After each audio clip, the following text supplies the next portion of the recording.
Okay na po ba? Nakita niyo na po ang ano? Amen po. Amen.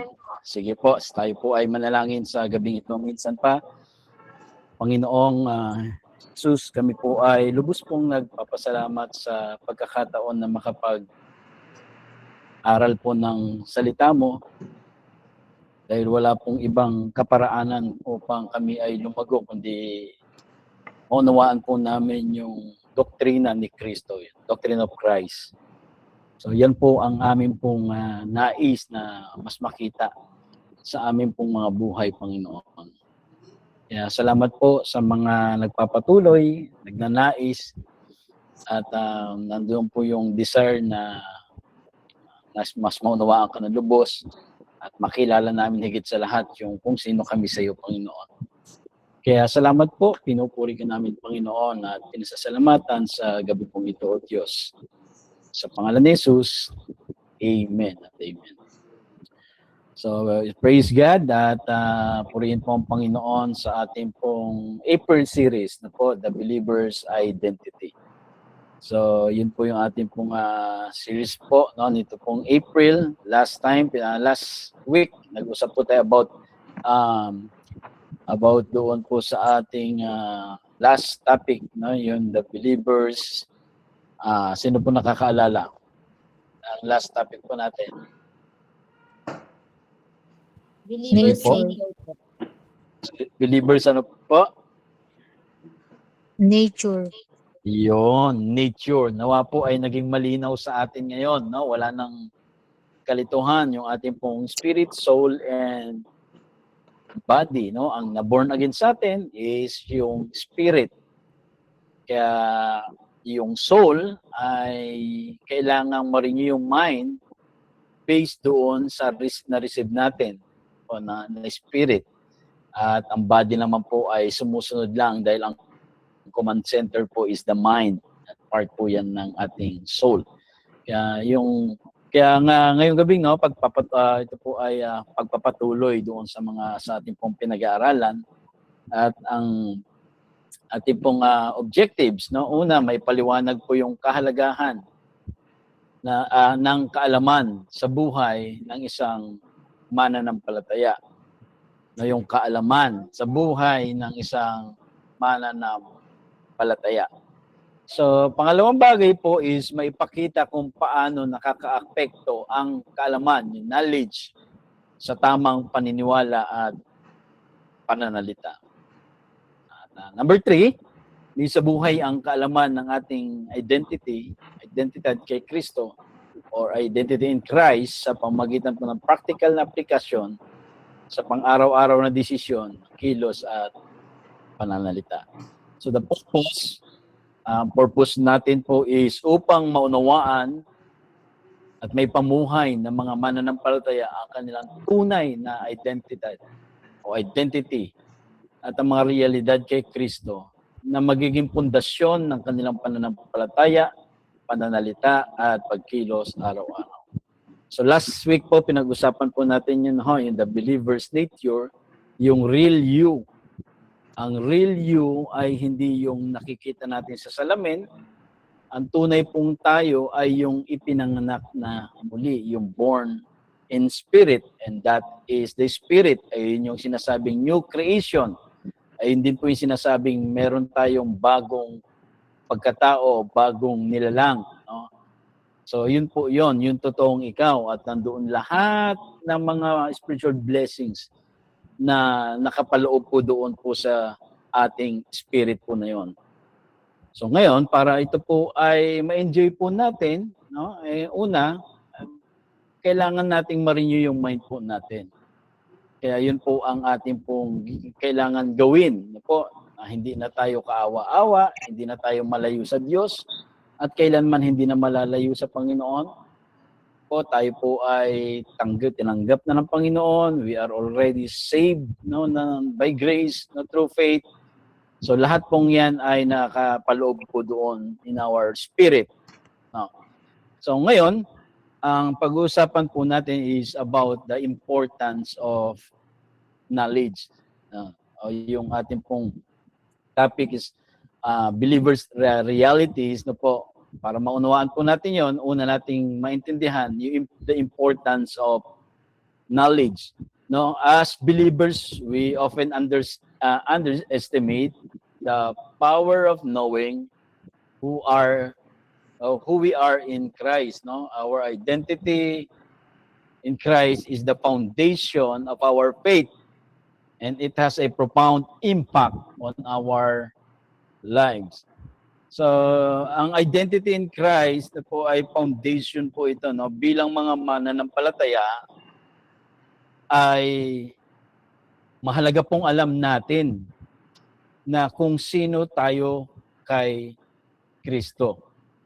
Kasi kung hindi mo po alam kung sino ka kay Kristo, ayun nga yung lagi kong sinasabi, mabubuhay ka doon sa paraan na akala mo na pwedeng makatulong sa'yo para mas mapalapit ka sa Panginoon. But in Christ na po, kailangan mo manawaan yung identity mo dahil napaka-importante po nito. Kaya marami pong mga mananampalataya still, no, they are in the position of struggle, na parang lagi silang nandun sa kalagay na struggle sila, na parang hindi nila maramdaman na sila ay sa konting pagkakamali nila, pakiramdam nila sarili nila na hindi na sila karapat-dapat sa mga bagay na nagagawa nila, pakiramdam nila na kulang pa yung ginagawa nila para maging tanggapin sila ng Panginoon. So yan po ay pagpapakita na hindi nauunawaan ng isang mananampalataya kung sino siya kay Kristo. Ang ating identity kay Christ ang pundasyon ng ating pananampalataya. Kaya kapag naunawaan natin na tayo po ay minahal na, tayo ay tinanggap na, tayo ay may bagong buhay sa Kanya, yun po ay nagkakaroon po at nagiging matatag yung ating pong paniniwala.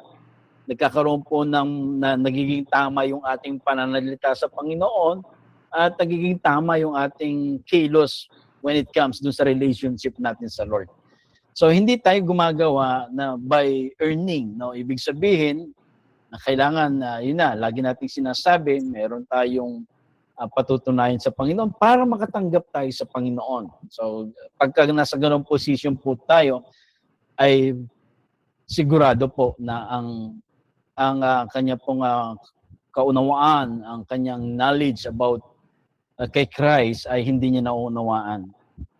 So, yun po, no, ang kaalaman po sa ating tunay na identity, ito po ay nagbibigay po ng liwanag, enlightenment in our mind, sa ating pong isip. Nagkakaroon po ng assurance sa puso po natin at kapangyarihan ito sa buhay po natin. Kaya kapag malinaw po yung ating pong pagkakaalam, yung understanding natin sa ating pagiging anak ng Diyos, mas nagiging epektibo yung ating pong pananampalataya sa araw-araw. No? So magkaiba po kasi yung servant sa son. No? Tayo po ay tinawag na anak ng Panginoon. Binigyan tayong karapatang tawaging Ama ang ating pong Diyos. So dapat po ang ating pong pananalita, yung ating pong kilos, ay hindi bilang isang servant. Po, tayo ay anak. So isa po yan sa kailangan natin mga dapat maunawaan. So now let's examine the importance of knowing who we are in Christ and how it affects our thoughts, our words, and our action. Mahalaga po na ma-examine po natin ang kahalagahan po ng importansya ng pagkakaalam, no? Na malaman po natin kung sino tayo kay Kristo. Dahil ito po ay direktang nagkakaroon po ng epekto sa isip, sa pananalita at ating pong mga actions. Kapag malinaw po yung ating kaalaman sa ating pong identity kay Christ, nagkakaroon po tayo ng tamang pananaw sa mga pangyayari sa buhay. Ang ating pong mga salita ay nagiging buhay at ito po ay nagtutulay sa katotohanan ng ating pananampalataya. Yung ating pong mga aksyon ay nagiging epektibong pagpapahayag ng ating relasyon sa Diyos at pagmamahal sa kapwa. Kaya sa katotohanan po, no, ang ating pong pagkakilanlan kay Kristo, ito po yung guidance, no, at nagpapalakas, gumagabay sa ating isip, sa ating pananalita, at sa ating pong mga action. No. So hindi po tayo nabubuhay doon sa haka-haka. Pagka sinabi pong haka-haka, hindi tayo sigurado at hindi po sinusuportahan ng salita po ng Panginoon. Bagkus, tayo po ay nandoon sa katotohanan ng salita po ng Panginoon at yun yung dapat nating pinaniniwalaan at isabuhay. So bakit po napakahalaga ng pagkakakilanlan kay Kristo? Dahil kung hindi mo kilala kung sino ka kay Kristo, mabubuhay ka sa mga haka-haka. Yung parang akala mo ganito, akala mo ganyan, kasi yun yung narinig mo, yun yung sinabi mo, yun yung sinabi sa'yo, yun yung naituro sa'yo. So, pagka ang isang bagay po ay hindi nagpapatunay sa katotohanan kung sino tayo kay Kristo, ito po isang haka-haka lamang. Kaya importante na alam mo yung identity mo kay Christ. Para kung ano man po ang dumating sa iyong mga salita or mga pwedeng maging katuruan sa inyo, sa inyong buhay, eh nakikita mo na kagad yung kaibahan. Dahil ang pundasyon po ng ating pananampalataya is yung ating pong knowledge about yung kung sino si Christ at kung sino tayo kay Christ. At sabi pong gano'n, no, the Bible, no, yung Bible speak extensively about the power of the tongue to create life.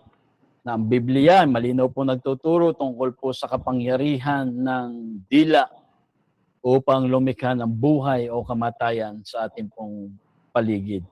Kaya sa katotohanan po ng ating pong dila ay instrumento po ito ng ating paniniwala at pagkakakilanlan sa Diyos.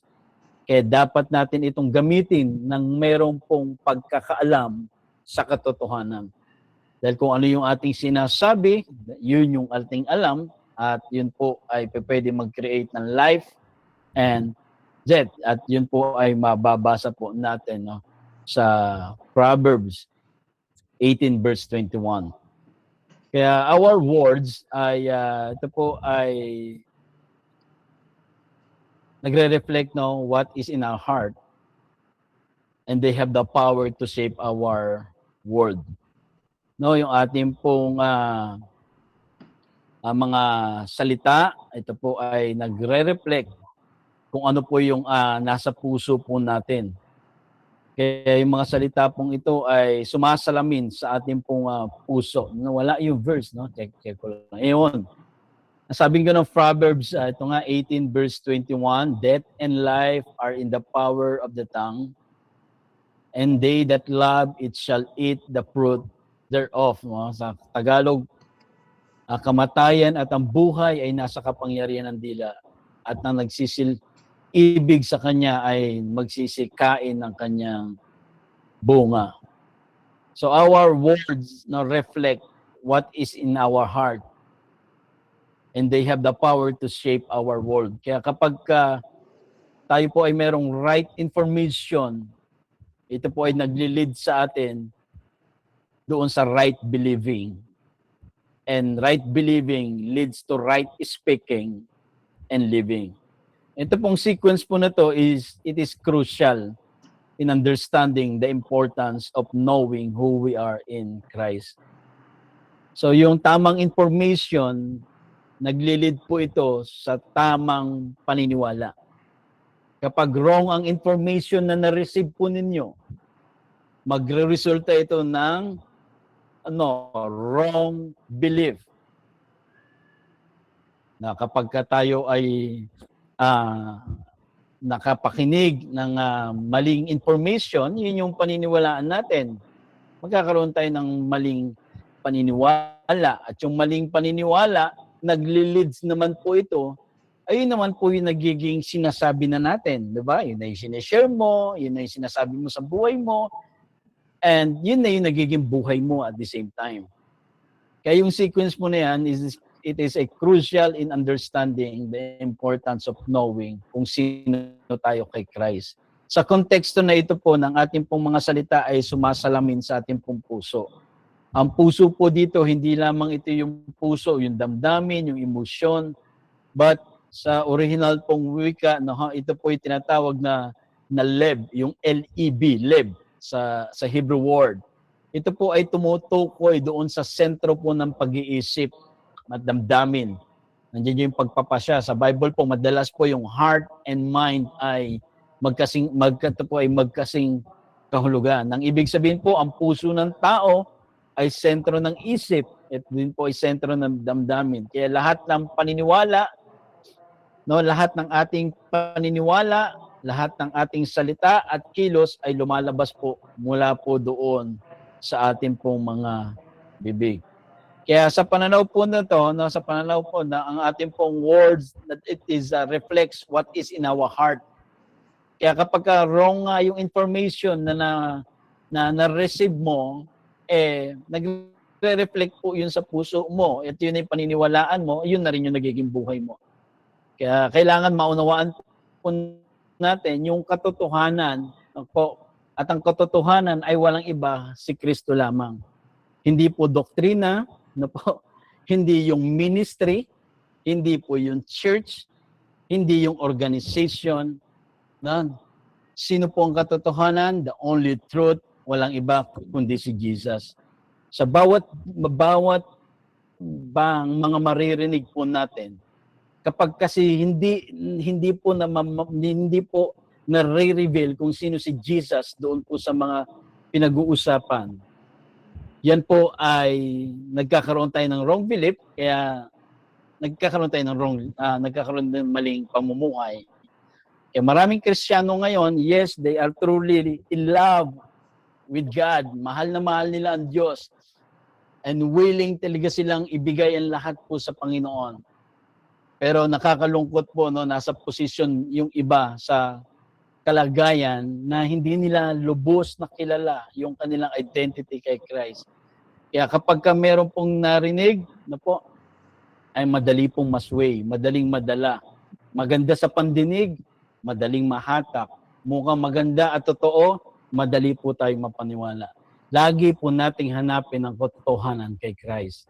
At lagi nating sinasabi, nawa ay maunawaan natin dahil ang katotohanan hindi po yung ministry, hindi yung gift natin, hindi yung church, hindi yung organization, hindi rin yung kung sino man pong leader. Walang iba po kundi si Christ. Dapat si Kristo po yung nakikita sa lahat ng pagtuturo po ng salita po ng Panginoon. So, yun po, our words reflect what is in our heart.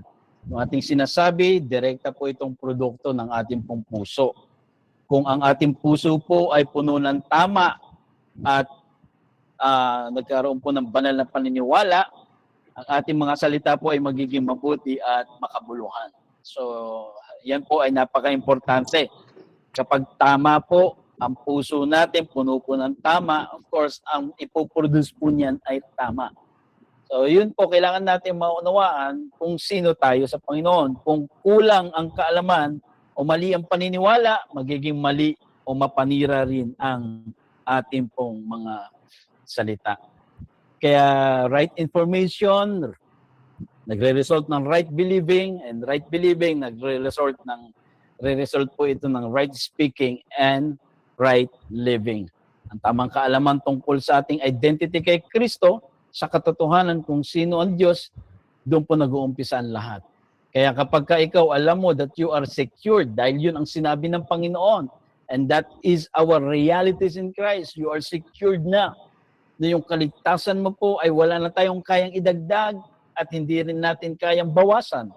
Bakit? The salvation is by birth. Ipinanganak tayo. Ibig sabihin po yan ay assurance. Bakit? Dahil si Kristo po ang naging sacrifice po natin, hindi tayo. So, ayun nga, nakalulungkot na marami pa rin Christian takot na baka pagdating sa dulo, hindi sila kilala ng Panginoon. So, why? Kasi nagkaroon sila ng wrong information, nagkaroon po ng wrong believing, at yun na rin po nagiging sinasabi nila at nagiging buhay po nila. Kaya sila yung mga Kristiyano na parang laging takot, no? Na nabubuhay sa fear, pero wala na sa atin yung spirit of fear, hindi galing sa Lord. Okay po? So yun po, kailangan nating itong foundation po ng isang Kristiyano. No, hindi po yung dami ng alam niya, hindi yung kaya niyang gawin sa Panginoon, hindi yung kaya niyang gawin sa ministry, hindi po yun ang mga bagay na kailangan na, hindi po yun yung mga bagay at basihan po ng kailangan gawin po naman una maunawaan niya kung sino siya. Dahil kapag tama ang paniniwala, lumalabas po ito sa salita at gawa. Kahit na sa panahon na parang nandyan po nandyan ang confusion, alam mo sa sarili mo kung sino ka kay Kristo. Kaya hindi ka matitinag dahil bakit? Ang ating pong spirit, it is established. Kailangan matutunan po ito ng mind. Kaya ma-renew yung mind from the spirit. Kaya ganun po. At dahil kapag yun po ang nagiging routine, laging sumusunod na yung mind doon sa reality natin, doon sa ating nature, hindi na ho tayo maapektuhan po ng mga bagay sa paligid po natin. And this process, ito po ay matibay pong prinsipyo sa Bible na nakabatay sa tamang pagkaunawa at pananampalataya sa katotohanan. Kaya ang puso po ay sentro ng ating pagkatao kung saan nagmumula ang lahat ng ating desisyon, paniniwala, at kilos. Ang kaalaman po yung pagkakaalam po sa ating pong identity in Christ ay nagiging foundation upang ang ating pananalita, paniniwala, pamumuhay ay maitama at maging katotohanan at makapangyarihan sa Diyos. Why? Kasi po lack of knowledge leads to distraction. Po, saan po natin mababasa? Sabi sa Hosea chapter 4 verse 6, "My people are destroyed for lack of knowledge." So yung destroyed po dito, hindi yung pagkawasak. No? Ang ibig sabihin po niyan is sila po ay namamali po ng understanding. Po. Because you has rejected knowledge, ano daw po, lack of knowledge, dahil nagkaroon po ng rejected of knowledge, and I will also reject you. That you shall be no priest to me, seeing thou hast forgotten the knowledge of thy God, and I will also forget my children. So yung aking bayan ay nasira dahil sa kakulangan ng kaalaman, sapagkat ikaw ay nagtakwil ng kaalaman. Ibig sabihin, hindi nila yung truth po na sana yun ang nagiging buhay nila ay iba ang kanilang pinaniwalaan. Akin namang itatakwil ka.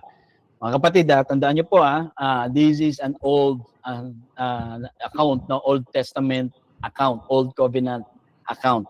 So gaya na tayong sinasabi, no? Kailanman hindi na tayo tatakwil ng Panginoon. Pero meron pong context, ito pong Hosea chapter 4 verse 6.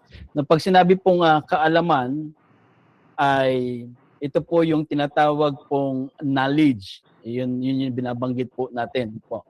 Knowledge. At ito yung experiential knowledge. Hindi lang po ito basta yung information, yung kaalaman, kundi ito po yung personal at relational, kung yung pagkakakilala talaga sa Diyos. Kasama po ang kanyang karakter, kasama ang kanyang nature, kasama kung ang kanya pong katotohanan kung sino siya. At yung kanya pong covenant o yung ugnayan nila sa kanilang pong bayan. Kaya sa talata po, ang kakulangan po ng knowledge ay humahantong po sa spiritual na pagkawasak, yung destroy, dahil hindi nakikilala ng Israel ang Diyos bilang Diyos. So ganyan po, no? Ganyan po ang problema nila sa Old Covenant. Kasi wala pa hong full revelation of God, kasi ito po ay nai-reveal through Jesus Christ. Kaya ito po, na meron silang law na tinatawag. So yung itinatakwil po dito, hindi po ito dahil nagkamali sila, itinakwil sila ng Panginoon. they are living in the law. So ito po ay ibig sabihin inabandon nila yung katotohanan kay sa Diyos, nagkakaroon po ng result. Yan po ay bahagi po ng kanilang law. Ang result po niyan ay nahihiwalay din po sila. Kasi nga po nandoon po sila sa old covenant setup. Kaya yung sabi po doon po sa ikaw ay huwag maging saserdote ko, no? Kasi ito po ay kausap po dito ng Panginoon is itong mga saserdote. Ang mga high priest, sila po ay meron pong role, no, ayon po sa kautusan ng Diyos.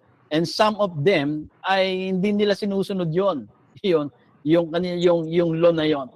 Kaya dahil bakit hindi nila alam, hindi nila kilala yung Diyos. Kaya ano nangyayari? Yamang iyong nililimot ang kautusan ng Diyos, akin namang kalilimutan ang iyong mga anak. Ibig sabihin po ng kalilimutan, that is the result. Po, dahil bakit sila po ay inaalis nila yung kanilang knowledge kung sino ang Panginoon. Kaya yung kakulangan po ng kaalaman, again, ito po ay yung pagwawalang bahala doon sa personal at relasyon na ugnayan sa Diyos, kung sino talaga ang Diyos. Dahil dito nagkakaroon po ng spiritual na pagkawasak, kawalan po ng ito pong mga kakayahan na magsilbi itong mga saserdote.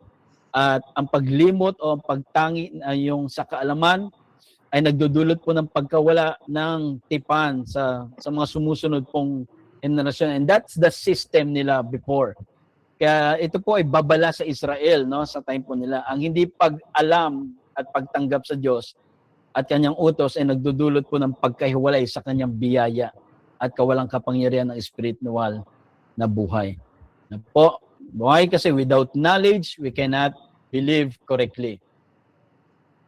And without correct belief, our words and action will be misguided. Ang kaalaman po dito ay hindi simpleng yung information, but it's all about patungkol po doon kung sino ang Diyos. Ang pagkaunawa sa kanyang karakter. No, dahil sa Old Testament po, no, hindi lahat ng nangyayari, ang akala nila ay kagagawan ito ng Panginoon. No, may mga nangyayari po doon na pinopoint lahat nila kay God. Pero hindi nila kilala yung true nature kung sino yung God. Kaya ito po ay naisusulat, na ganito na itatala po nila, pero kung aaralin sa mga original pong salita, yun, at sa lente po ng true nature ng God, ay hindi natin pwedeng ilagay ang isang bagay na nangyari na hindi naman nature ng ating Diyos. So without knowledge, we cannot believe correctly. And without correct belief, our words and action will be misguided. Kapag kakulang ang kaalaman natin, hindi natin maunawaan ang katotohanan ng Diyos. Kaya ang ating paniniwala ay magiging maaaring mali or baluktot or kulang. Kaya ang tamang paniniwala, ito yung pundasyon ng tamang pananalita, tamang kilos, tamang action at gawa ay nagmumula sa ating paniniwala at sa laman po ng ating pong puso. Kaya kung mali yung paniniwala, ito po ay nagsasabi at ginagawa natin ay nagiging gabay po ito sa kamalian. So very important po, no, is yung knowledge natin kay Christ. Kasi marami pong pwedeng dumating pong teaching na hindi na nakasentro si Christ. Nakasentro na sa mga bagay na kaya mong gawin, nakasentro sa impact, nakasentro sa influence, nakasentro sa pastor, nakasentro sa leader, nakasentro sa organization, nakasentro sa gift. So lahat po ng yan ay dadalhin po tayo sa mga maling aksyon, maling paniniwala, at maling resulta. Kaya ang kaalaman ay nagdudulot ng tamang paniniwala at tamang pananalita. In 2 Corinthians 4:13, we having the same spirit of faith. According as it is written, I believe and therefore have spoken. We also believe and therefore speak. So, yun po yung verse po na nabanggit sa 2 Corinthians. So, when we believe, we speak, and our words reflect our faith. And knowing who we are in Christ, ito po yung crucial to our walk with God. Kapag wala kang knowledge kung sino ka kay Kristo, hindi mo maiintindihan yung journey mo ng iyong pananampalataya kay Christ. Kaya anong gagawin mo? Mag-iimbento ka ng mga bagay para sa tingin mo, yun yung pwedeng makatulong sa'yo para maging katanggap-tanggap ka sa Diyos, para maging masabi mo na ikaw ay Kristiyano. So lahat ay i-base mo sa effort mo. So which is, hindi mo naunawaan kung sino kay Christ. This is a crucial, knowing who we are in Christ. Napaka-crucial po nito to our walk with God. And it is essential to understand our identity in Christ. Mga kapatid, napaka-importante, napakahalaga na maunawaan natin yung ating pong pagkakakilanlan o yung identity natin kay Christ. And to know our realities in Christ. Kaya, ang pananampalataya ay hindi lamang nananatili sa puso. Ito po ay lumalabas sa ating pong bibig. Kaya ang paniniwala sa Diyos ay nagiging salita. At ang salita ay nagpapakita naman ito ng kung alin nasa loob na pinaniniwalaan at pananampalataya natin. Kaya kapag ang isang tao po ay may tunay pong pananampalataya, automatic na magbabago ang kanyang pananalita. No, hindi po siya mabubuhay sa reklamo, kundi papuri sa Panginoon, mabubuhay siya sa panalangin, pasasalamat, mabubuhay siya sa deklarasyon po ng katotohanan. Halimbawa, kung naniniwala tayo, kung ang isang mananampalataya naniniwala na siya ay anak ng Diyos, ang mga salita dapat ay magre-reflect ng yung confidence, yung peace, at yung identity natin kay Kristo. Hindi dapat takot, hindi pangamba.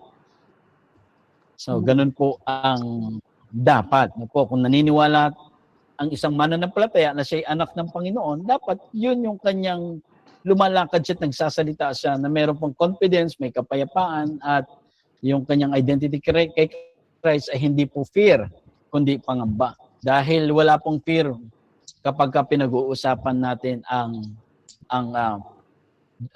katotohanan natin kay Christ. Kundi kapayapaan.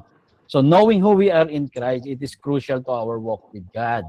Napaka-crucial po nito. Kung hindi mo alam kung sino ka kay Kristo, malabo yung spiritual na lakad mo. Yung identity mo kay Christ ang basihan ng lahat ng decision, ng reaction, at ng lahat ng relationship mo sa Diyos at sa kapwa natin. So meaning, kung paano ka makatungo sa Diyos, yun yung resulta ng pagkakakilala mo. Kaya parang kapag ikaw po ay mananalangin, para kang nagmamakaawa sa Panginoon, para kang Lord, please, mga kapatid. Ibig sabihin, hindi natin naunawaan kung ano yung identity natin and reality natin kay Christ. Dahil tayo po ay, when it comes sa prayer, hindi tayo nagmamakaawa sa Panginoon. Why? Bakit? Kasi nga, lahat po ng mga bagay na kailangan natin, may kasagutan na ang Panginoon. So kung alam mo yung bagay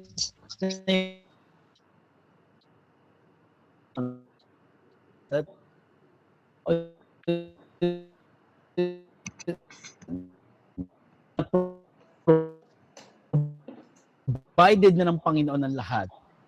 So, yung prayer mo hindi please, kundi Lord,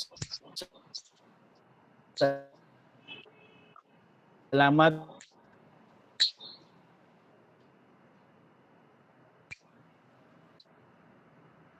Lord, please, mong ipagmakaawa sa Panginoon. Pero ang katotohanan, doon po, sa spirit natin, lahat ng spiritual blessing ay may provided na, may provision na po roon. So that's why i-train natin yung mind natin. Kung may provision ng Lord, paano tayo magsasalita? Panginoon, maraming salamat. Bago pa dumating Yes. itong problemang ito, Panginoon, may solusyon ka na po, O Diyos. Lord, salamat. Yes, Lord. Bago pa dumating yung sakit, Panginoon, may kagalingan na, Panginoon. So ganun na po yung way of prayer natin. Nag-iiba yung pananalita. Kasi kilala mo yung sarili mo. Yun po yung power of knowing who we are in Christ. No, yun po yung nagbibigay ng kaibahan ng ating pong lakad po sa Panginoon. Kung alam po natin na tayo po ay forgiven, tayo po ay accepted, hindi na ho tayo nalulungkot. Hindi na tayo nag-aalala na kapag dating ng panahon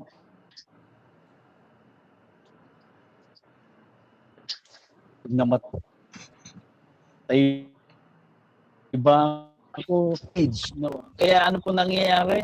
Nagkakaroon po na napapahamak. Ibig sabihin, hindi ka naman mahihiwalay sa Panginoon, but yung light mo with God here, dito habang nabubuhay ka, ay puro takot, puro pag-aalala. Kasi bakit? Hindi mo kilala kung sino ka kay Christ. At ang nakalulungkot po niya, may darating na magtuturo na pwede mong pakinggan, tapos ay hindi rin alam po yung kanyang identity kay Christ. So, ayun niya yung sinasabi po sa Bible. In context, hindi pa pwedeng akayin ng bulag ang kapwa niya bulag. Kasi bakit? Siya mismo niya kilala yung sarili niya kay Kristo. Kaya ang ituturo niya po, yung kanyang experience, ang ituturo niya, yung kanyang karanasan, na ganito ang ginawa ko, itong ginawa namin, ganito ang ginawa ng ministry. So, yun po ay outside na doon sa reality natin, who we are in Christ. Nasaan si Christ sa ganong mga usapin. Kaya ikaw, ganoon na rin ang magiging salita mo. Kaya kailangan maitama po yung ating pong isip, yung understanding po natin balikan ang salita po ng Diyos. And it is essential to understand our identity in Christ and to know our realities. Now, yung ating pong identity, may identity po tayo sa pananampalataya, at meron pong realidad na nakaakibat dito. Merong realities na nakaakibat po dito. No? Tayo po ay anak ng Diyos, and that is part of our identity. Anak ka, huwag kang mabuhay bilang slave. Magkaiba po yon. No po, sa kaharian po sa isang kaharian po, no, ang umuupo kasama ng Diyos, kasama ng hari ay ang anak o yung family po niya. Pero pag slave ka, wala kang rights. Okay? So since pinaupo tayo ng Panginoon, we are sons of God. Redeem po tayo. Ibig sabihin, tinubos na tayo. Hindi pa lang tayo tutubusin. Tinubos ka na. Kaya i-position mo na yung sarili mo that you are redeemed. You are saved. No? Tanggapin mo na ang katotohanan na tayo anak. Kailanman hindi nawawala po yung pagiging anak natin sa Diyos. Tayo ay meron pong new creation. Hindi na mawawala po yon. At meron tayong tinatawag, yung pinag-aralan natin ng mga nakaraan, yung co-heir with Christ. Kung anong meron kay Christ, ay isinare po ito sa atin ni Kristo.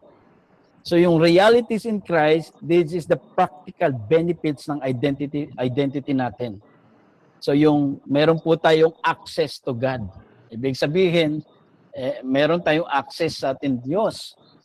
No, unlike before, sa Old Covenant, kung gusto nilang maranasan ng presence ng God, magta-travel sila papunta sa temple. At pagdating po sa temple, kailangan muna nilang mag-offering, magkaroon ng sacrifice. Bago po nila ma-experience po yung presence po ng Panginoon.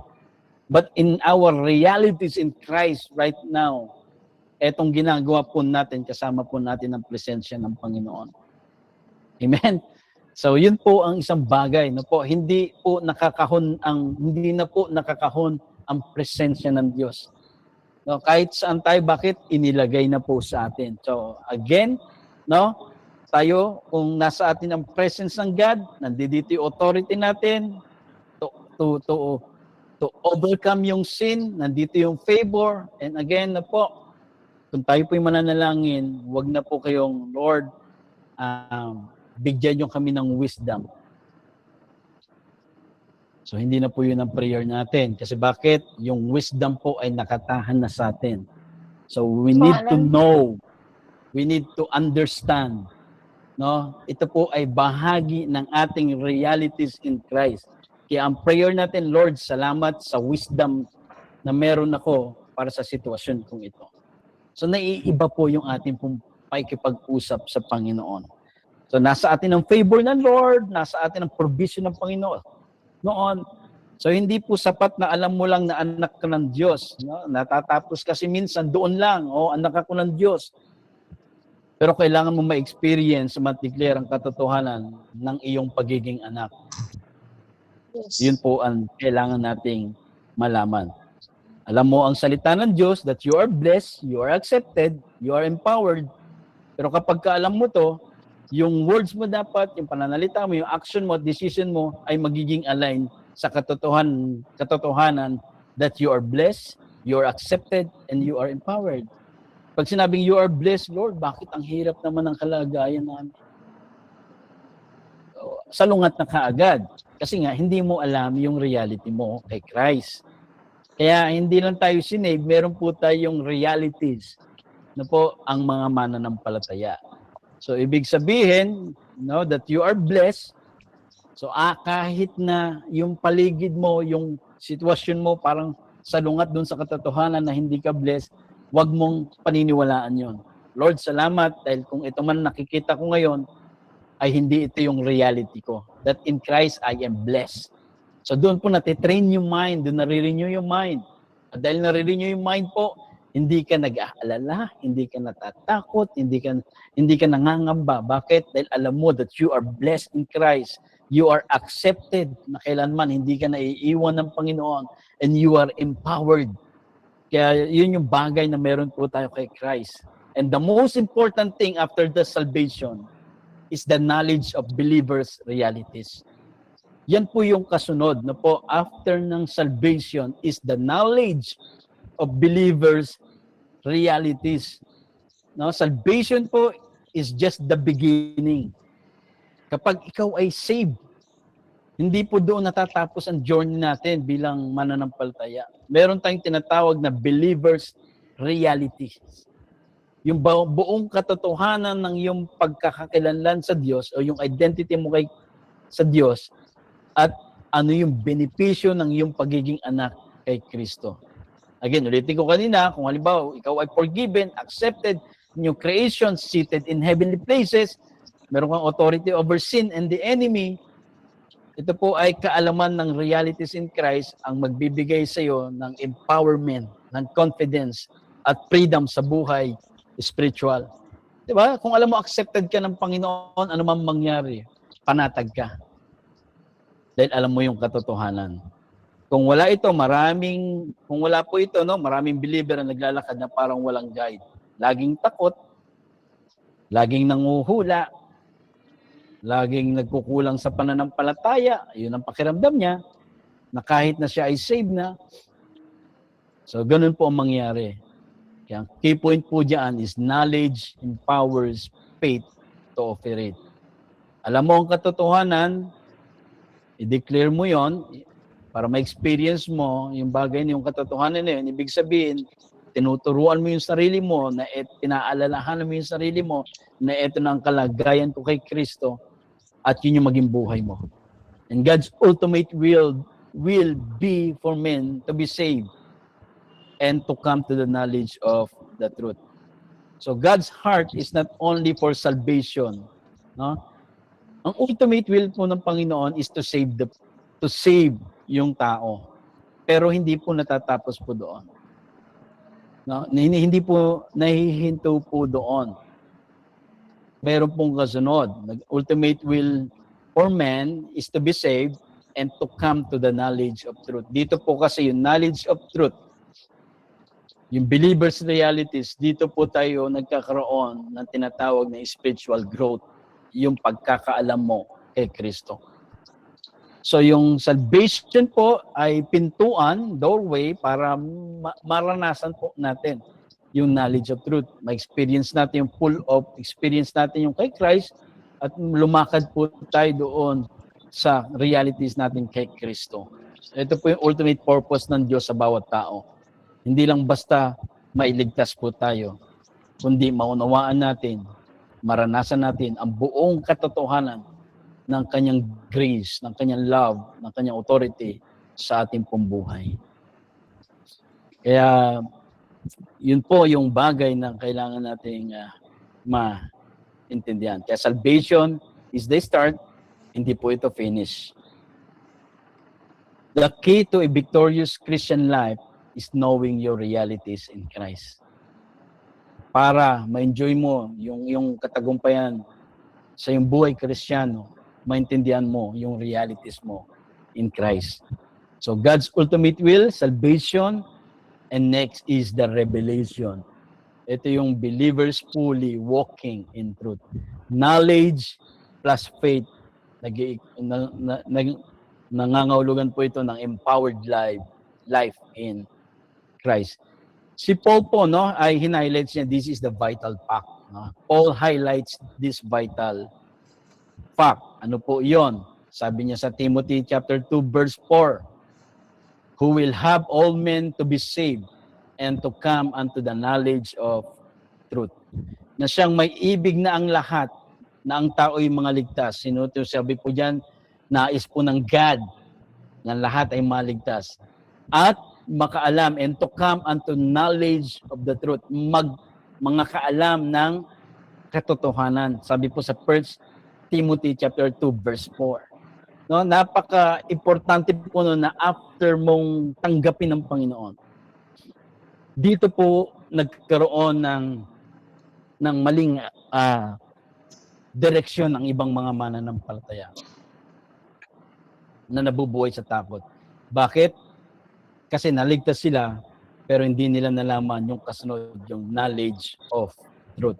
Kaya si Paul po binibigyang highlights niya itong this vital fact. Napaka-importante po na to. Kaya tayo po, no, ang goal po natin na tulungan ang tao na maligtas, na ipakilala si Kristo sa kanila para magkaroon sila ng kaligtasan. And after po noon, ay mailatag yung knowledge of truth para para maunawaan nila kung sino sila. Kaya marami pong humaharap sa Panginoon, no, na maraming the way they pray, the way they worship, madali mo pong makita kung naunawaan nila yung realities nila in Christ. Kapag sila po ay nag-expect ng presence ng God when they are worshiping, hinihintay nilang bumaba ang presence ng Panginoon. Mga kapatid, hindi na po iyan ang ating realities. Ang reality natin kay Christ, we have already the presence of God living inside us. Kaya pagka nag-worship ka, not for the presence, nag-worship ka because we have the presence of God. So ganun po, hindi po yung tindig ng balahibo, hindi po doon nakukuha ang presence ng God. Ang naunawaan po natin ang presence ng God by knowledge. Okay po. Kasi bakit? May nagkwento sa akin na gano'n, tumayo balahibo ko, naramdaman ko po ang presence ng God. Yung presence of God po, hindi po by feelings. Mga kapatid, this is the realities that we have in Christ. Ang presensya ng Diyos po ay hindi sa pakiramdam. Kung pakiramdam mo, hindi tumayo balahibo mo, walang presence ng God, no. Mali yung understanding mo. You have a lack of knowledge about who you are in Christ. Dahil hindi pag pinag-usapan ang presence ng God, ay labas po dito yung ating pong feelings. Kasi yung feelings, it's from the soul. Okay po? Siya yung laging naghahanap. But in our reality, dun sa spirit, sa new creation na meron tayo, naroon po yung presence of the Holy Spirit, the presence of Jesus, and the presence of the Father. Nakapaloob po sa atin. Kaya, dapat po laging kasunod, after ma-save, malaman po yung katotohanan para hindi po siya mapunta kung saan-saan. Okay? At marami pong mga nananampalataya na narating po dyan. And even Apostle John speak in that light, no? Si Apostle John din po, no? And before that, ang ultimate desire po ng Panginoon is salvation para sa lahat. Now, yung unang bahagi po ng talata kanina, ito, ay nagpapahayag ng pinakamataas na hangarin ng Diyos, kaligtasan ng lahat ng tao. Yung salitang all men, ito yung literal na lahat ng tao. Hindi piling grupo o hindi piling bansa. Ipinakikita nito ng pag-ibig po ng Diyos at ang kanyang plano ay hindi limitado sa mga piniling grupo lang. Ang Diyos ay hindi po siya namimili. Ang kanyang layunin po ay makamtan ang bawat isa at matubos ang buhay at magkaroon ng relasyon sa kanya. Ito rin po ay nagpapakita ng kaligtasan po ay initiative po ng Diyos. Ang Diyos po may plano, hindi tayo. Hindi resulta ng gawa, hindi resulta ng karapatan ng tao. Siya po yung naghanap. Siya yung nag-aabot at siya yung nag-aanyaya. Ang Diyos po ang naghanap, ang Diyos ang nag-aabot. Kaya madalas, nasanay tayo na nung masumpungan ko ang Panginoon. No? Hindi tayo nakasumpong po sa Panginoon. Ang Diyos po ang umabot po sa atin. Naunawaan mo lang na may nagmahal sa iyo. So sa pangalawang bagay, beyond salvation is the knowledge of truth. Hindi lang basta kaligtasan, layunin ng Diyos, mahalaga rin na makarating tayo doon sa kaalaman ng katotohanan. Knowledge of the truth. Sino po ba ang truth? Si Jesus. Lagi natin sinasabi po yan. Hindi simpleng kaalaman po yan. No po? Kaya knowledge of truth, this is the full transformation. Kapag naranasan natin ito, ang ating pananampalataya ay nagiging na-empower ka, nagkakaroon ka ng malinaw na direction at kilos at kumuhay. Sa madalit salita, hindi po sapat lang na tayo sabihin natin, save tayo. Kailangan nating may kasunod, maunawaan natin na isabuhay ang kabuuang katotohanan ni Kristo. Kaya yun po yung araw-araw nating buhay. Maunawaan natin yung katotohanan natin kay Kristo. Kaya kapag tayo po, si Kristo mismo ang katotohanan, sabi sa John 14:6, di ba? Ang kaalaman ng katotohanan ay kaalaman kay Kristo. So knowledge of the truth is knowledge about Christ. Kung sino siya, ano ang kanyang ginawa sa krus, at paano ang ating buhay na nakaugnay sa kanya. Napaka-importante po niyan kung sino si Kristo at kung anong ginawa niya sa krus at ano ang kaugnayan nito sa buhay po natin. Kaya yung salvation natin plus yung knowledge dun sa truth, doon po natatransform yung ating pong life. Alam natin na tayo ay anak, alam natin tayo tinanggap, tayo minahal ng Diyos, kaya ang authority natin is in Christ. No? Wala nang power ang kasalanan sa atin. Dahil tinanggap na ako ng Panginoon, anak na ako ng Panginoon, minahal ako ng Diyos, kapag mayroon pong dumadating na pwedeng kasalanan na nandiyan dyan, gawaan ng mga tukso, lagi mong babalikan, sino ba ako kay Christ? Kung anak ako ni Christ, hindi para sa akin itong kasalanan. So nagkakaroon po tayo doon po gumagana yung kapangyarihan natin over sin. Okay? At nagkakaroon ka ng peace, joy, favor. Ibig sabihin, nagiging buhay mo itong mga bagay po na to. At yun yung provision sa bawat area ng ating pong buhay. Kaya salvation is the beginning, hindi po ito yung end. Kailangan continuous growth sa kaalaman ni Kristo. No? Ang tanging at tamang diet lang sa spiritual growth is yung knowledge of the truth. Yung doctrine of Christ. Yung patungkol kay Kristo. Si Kristo lang. So doon po tayo magbabase. And even Apostle John, si Apostle John speaks in that light na emphasizing yung importance of believing in Jesus Christ for salvation. Maging si Apostle John, binanggit po yan. Sabi sa John 20, verse 31, but these are written what you might believe that Jesus is the Christ, the Son of God, and that believing you might have life through His name. No? Sabi, ang mga ito ay nangasulat upang kayo magsisampalataya na si Jesus ay ang Kristo, ang anak ng Diyos, at ang inyong pagsampalataya ay magkaroon kayo ng buhay sa kanyang pangalan. Now, ang buong mensahe po ni Juan ay malinaw. No? Si Apostle John, si Matthew, Mark, Luke, and John. Itong si Matthew, Mark, Luke, and John, kung titignan po natin, may mga letter po sila na magkakaparehas. At pagdating po kay Matthew, Mark, Luke, pagdating kay John, iba na po yung sulat ni John. Bakit? Kasi according to the mga scholar na po, naghintay pa ng 6 weeks si John bago niya isulat. Dumating po yung revelation sa kanya.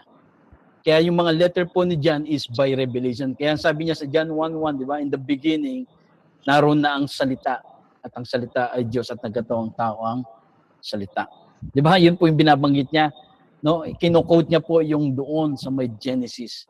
Na-reveal sa kanya na ang Diyos, ang Panginoong Kristo na siyang salita ay nagkatawang tao.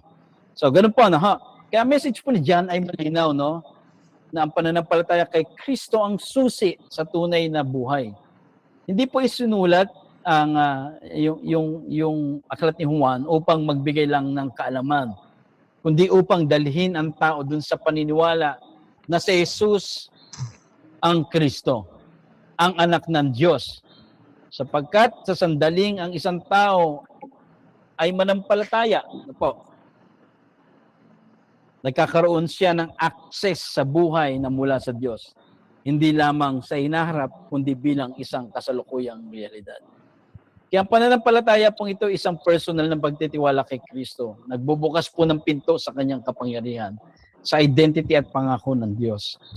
Kaya nang ginawa po natin, tayo sumampalataya sa Panginoon. Kaya sa pamagitan ng kanyang pangalan, ang mga mananampalataya ay nakaranas ng kapayapaan, kagalakan, tagumpay, habang lumalakad doon sa katiyakan na siya ay anak po ng Panginoon. So sa madaling salita, ang pananampalataya kay Jesus ang simula.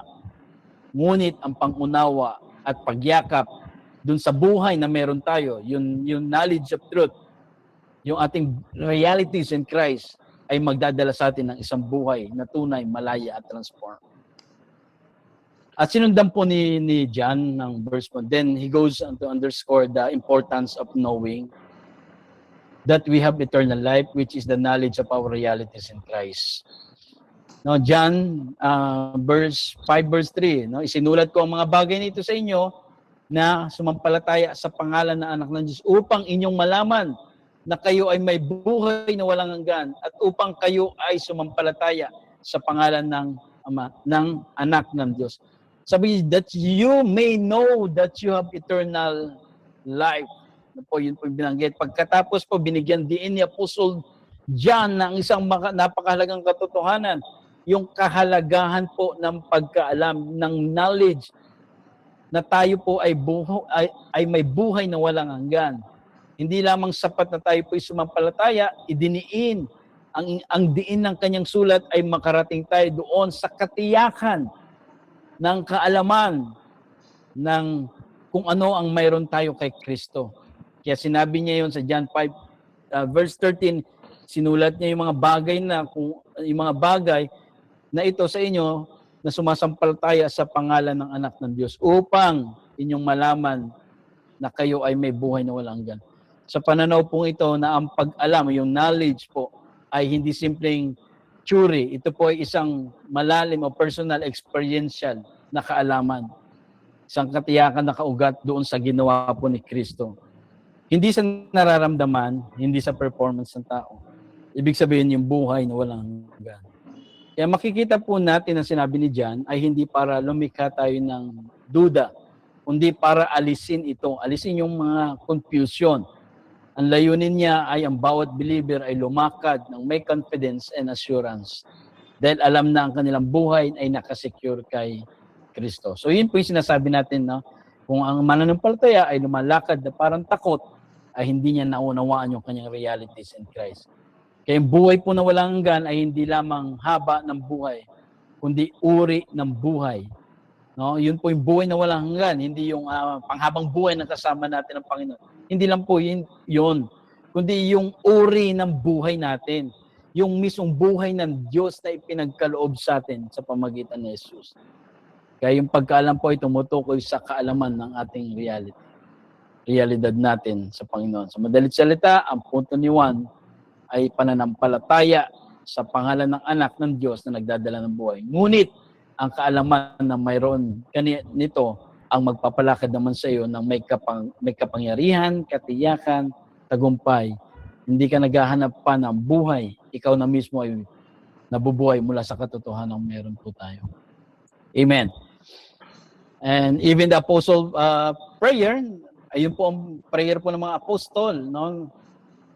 Na the believers was mostly about knowledge.